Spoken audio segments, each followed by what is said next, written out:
HealthEd is Australia's leading provider of quality clinical education for doctors and other healthcare professionals. This episode has been made available on Spotify and Apple Podcasts. For free access to the full library of podcasts and to claim CPD for listening, visit healthed.com.au or download the HealthEd app. Hello, I'm Terry Foran. Today my guest is Dr. Danielle Wilson, and we're going to be talking about optimising sleep quality during pregnancy. Dr. Wilson is a postdoctoral research fellow in the School of Electrical Engineering and Computer Science at the University of Queensland. She completed her PhD at the Faculty of Medicine, Dentistry and Health Sciences at the University of Melbourne. Danielle is an honorary fellow at both the University of Melbourne and the Institute for Breathing and Sleep. She's also currently involved in sleep research at the Sleep Disorders Centre at the Prince Charles Hospital in Queensland. Hello, Danny, and welcome to today's HealthEd Women's Health podcast. Thank you for inviting me. It's great to be here. Now, Danny, it's great that we'll be focusing on pregnancy and sleep today, because when Macbeth muses that sleep knits up the ravel sleeve of care, I suspect he wasn't pregnant at the time. And so can I ask you, Danny, what triggered your own interest in sleep during pregnancy? Oh, that's actually a really good question, because I started looking into sleep in pregnancy before I'd had my own children. So I've actually had a few children along the journey. But my background is actually as a sleep scientist. So I started looking at sleep in general, and I have a bit of a neuropsych background, and I was looking for a population that I could look at sleep and memory, for example, in, and actually stumbled across another population that has sleep disturbances, and that's pregnancy. So one of my early studies was looking at sleep disturbances in pregnancy and looking at how they may relate to memory problems or baby brain. And from there, I actually got a lot more interested in what was actually happening while the women were asleep. So other sleep disorders such as sleep disordered breathing, or known as sleep apnea, and snoring, and other conditions like that. So that's kind of where my interest started. And it's been about 15 plus years now since I did that. A long time. Yes. Danny, a really basic question first up, and I guess it extends the topic. How much sleep does a healthy non-pregnant human need, and does it vary with age? Yeah, so it can be individual. So some people can get by on less sleep, or others need more sleep. But technically 8 hours is what we kind of think of as being the normal for a fully grown adult. Teenagers normally need a bit more sleep, maybe around the 10-hour mark. And it's thought that as people get older, their sleep requirements do drop. So some elderly or older people can, get by on around 6 hours of sleep. And Danny, extending that to pregnancy, what's the optimal amount of sleep for a pregnant woman? Yeah, so that's a good question as well. So I don't think there's literature in terms of an optimal amount. I think just getting what adults already get is good enough for pregnant women. But a lot of the literature actually compares that around the 8-hour mark to what they would either refer to as longer sleep or shorter sleep when they're looking at a lot of the outcomes in terms of what's not optimal, I suppose, in pregnancy. So, and I can talk a little bit about those too, if you like, but I would say it's probably similar to what an adult would require, although pregnant women may find themselves obviously napping a bit more during the day as they need. I was going to ask you that. Why do women get so tired physically and mentally in early pregnancy? Oh, so many reasons. And I think those reasons do. And those reasons do change as the pregnancy goes along, obviously, because at the start of the pregnancy, you don't really have that physical impact of having the baby, large kind of in there impacting on things. So earlier on, you've probably got more of those symptoms to do with the nausea and vomiting that might be, stopping people from sleeping. It's not just morning sickness, kind of some people have all day sickness. But later on in the pregnancy, you're getting things, more physical reasons, like the belly's getting bigger, the baby's starting to move around. A lot of women will have back pains and leg cramps, and restless leg syndrome is another one that's more common in pregnancy. Just that requirement that that feeling that you just need to move your legs. You just can't, stop that restlessness. Of course, going to the toilet more often as the baby gets bigger and is kind of squashing on the bladder. Women complain about heartburn and reflux. They kind of need to sit up more as they're getting later in the pregnancy. And then probably more on the psychological or mental side of things, you've got nightmares that become more common when women are pregnant. And then, of course, there's anxiety just to do with the health of the baby and the birth coming up, and what they're going to have to go through to end up with a child at the end. There's so many reasons why sleep is interrupted. And then, you've also got the women that already have kids, so they're pregnant and then also often tending to other kids that are in that young age group where they might need to bed share or, get woken up by those kids earlier in the morning as well. So many reasons. So, Danny, I'm pretty much getting the picture that it's pretty normal for women to experience altered sleeping patterns in pregnancy. Is that true? Yeah, it's pretty common. Most literature talks about potentially, about 2/3 of women do have some type of altered sleep patterns during pregnancy, and these get worse as we go along in the pregnancy, so there's more disruption.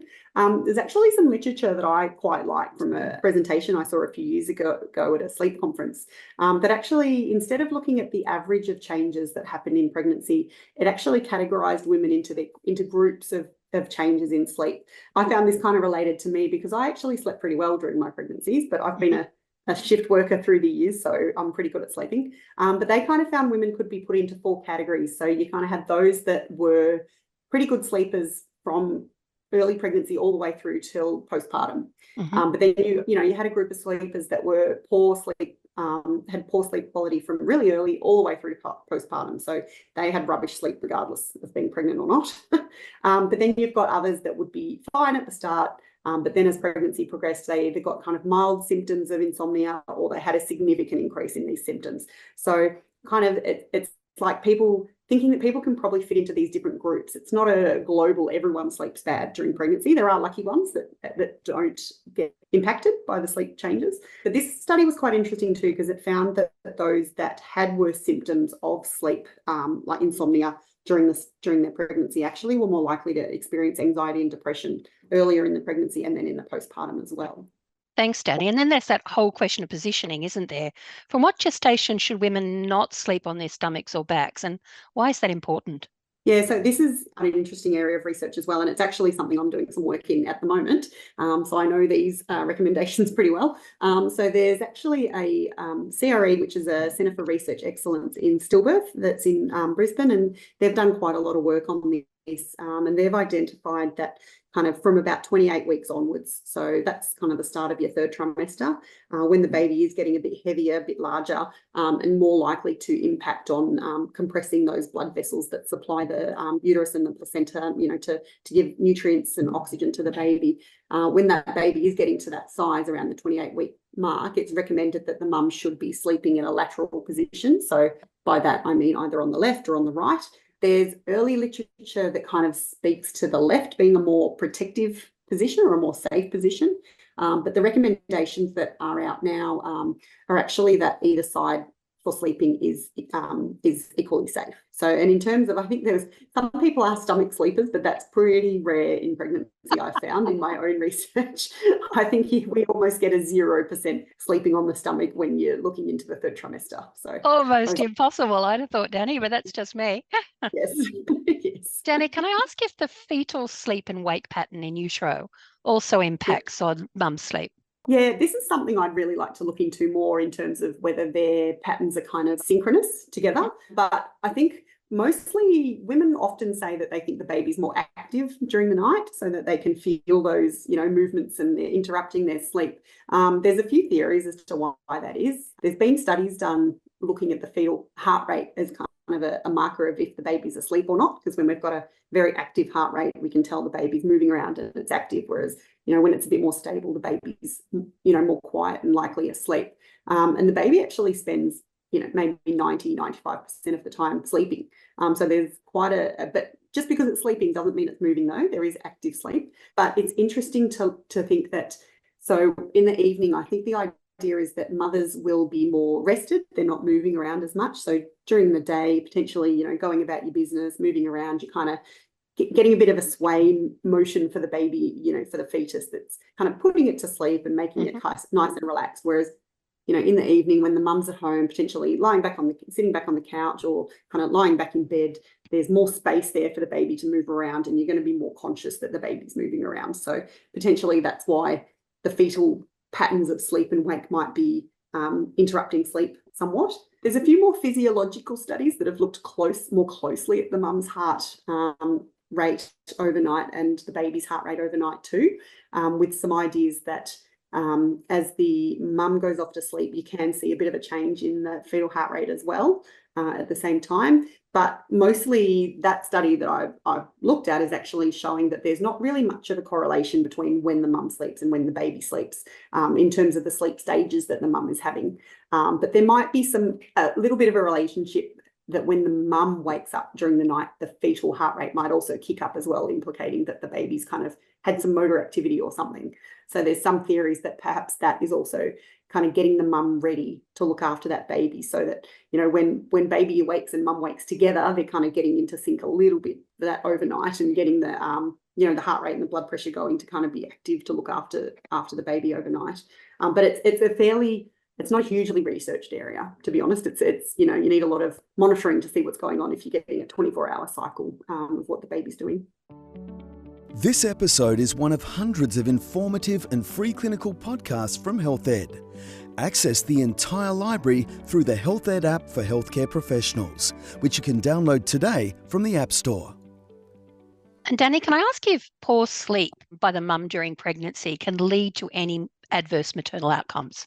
Yeah, so I suppose when we talk about sleep, there's kind of different factors. You've got sleep just in terms of what we call sleep architecture, which is how much sleep you're getting, how many hours you're getting, whether you're getting slow wave sleep, which is that really deep restorative sleep, and whether you're getting REM sleep, which is the more active and kind of that sleep that's happening when you're thought to be dreaming. So your brain is kind of processing information. So there's different types of that kind of sleep, and there's literature looking at whether having a longer sleep or a shorter sleep relates to different outcomes. So some studies have found that having a longer sleep duration on average kind of relates to having shorter labours and babies that kind of have increased APGAR scores, which is something that we use to determine how healthy the baby is at birth.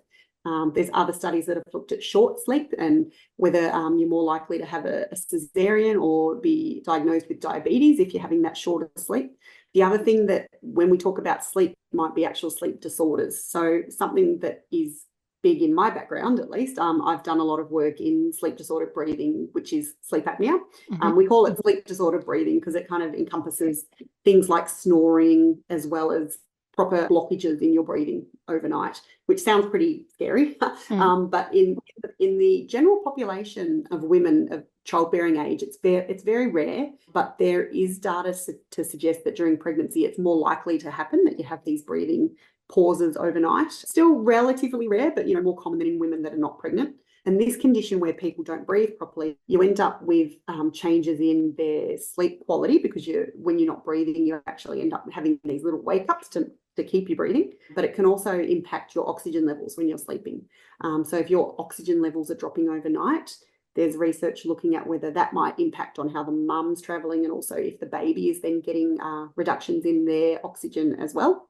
So there's been a fair bit of research around looking at that sleep disordered breathing and particularly hypertensive disorders. So that's probably the strongest evidence at the moment to suggest that mums that do have sleep apnea or sleep disordered breathing while they're pregnant are more likely to have high blood pressure and even preeclampsia during their pregnancies.